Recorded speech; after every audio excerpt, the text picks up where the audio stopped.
Hi everyone, it's Kirsten, and this is one of our tutorials for our year-end tech checklist. And I want to discuss the archiving of our Microsoft Teams online learning platforms. Now, when we talk about why we should archive our online learning platform, it would be very similar to how we store and archive records when we have hard copy files. It's important to keep that record of our parent-student communication as well as our activity moving forward. It's also important as you decide to use Teams in the future, you may want to have this as an established template of what worked or maybe what didn't work. And it's also nice to have for your own documentation of reference of how you use the Teams platform in case you want to come back and do any changes in your future instruction. So before we talk about archiving, you want to make sure that your team's environment is ready to go into archive mode. So ensure that any outstanding assignments are submitted and also that you have returned any feedback to your students and you know that they have had an opportunity to see the information that you've sent back to them. You also want to make sure that if you're using channels or if you're doing posts, that any of your learning conversations are complete. And it is nice to put an archive notice, something as an announcement to show that this will be going into archive mode and what that exactly means. Make sure that you only put Teams into archive if you're not going to continue to use them in the future. I know that some of our staff are using Teams for PLC groups, or you may have an established team for an extracurricular or an organization within your school. If you know that you will be continuing to use Teams next year and maybe just switching out the members, don't move it into archive mode. You may just remove team members and then add new ones in the future. But if it's a specific classroom team with associated assignments that are tailored to that specific student group, that would go into archive mode. So ensure that these are in place before you take these next steps. Ready to archive one of your teams, you want to open up your Teams interface. So I am in our Teams desktop version on my MVSD computer. I'm looking at all of the icons that I am associated with. Remember that you cannot archive a team if you are a member. You have to be an owner of the team in order to do so. So once you know which team you're going to archive, you're going to go into our settings, which are on the top right-hand corner.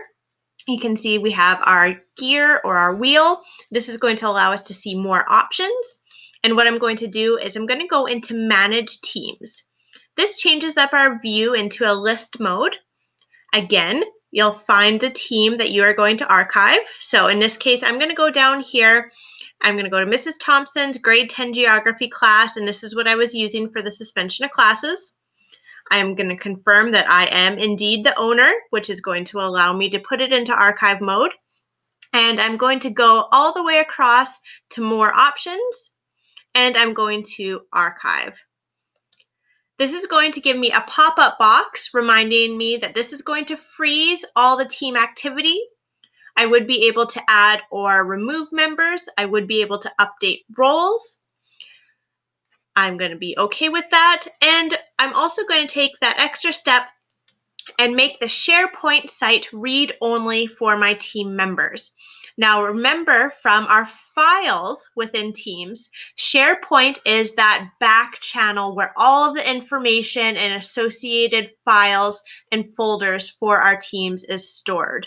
So this will ensure that moving forward, anything that is in your team that is archived cannot be changed or edited by any of the team members. This would be applicable to assignments that you've put out, templates, group projects, things that you used for brainstorming, anything that your members could previously edit. This will prevent them from editing it further.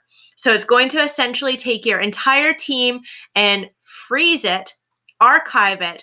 So however it looks at the time of doing this step is how it will look for the foreseeable future. So once you've confirmed that, let's hit archive. It will take a second here, and it's very dependent on how much information you have. And now you can see that I have active, or I could scroll down to the bottom and drill down to see archived. Now, in the event you do this and you make an error, you realize that you need to be using this, or in the future you want to revive a team, you can simply go down to your archived, go across, again, go into those options, and you can always restore. So don't worry, if you make a mistake, you can always go back and put it back into that active mode. So once you've archived your team, you can always go to the top left-hand corner, go back. That will take you to your icons. Notice that the team that I've put in archive is obviously no longer displayed. If you also have hidden teams, you'll notice that it is no longer in there as well. So in order to go back and restore, you would have to go back to that wheel or that settings option to go back to our manage teams and find it back there. So just to note, archive teams, active teams, you can go back and you're back into kind of your regular view. And that is how you will archive and find any of the teams that you have been associated with. So I hope this helps with setting up your teams for the end of the school year, and good luck with your year-end tech checklist.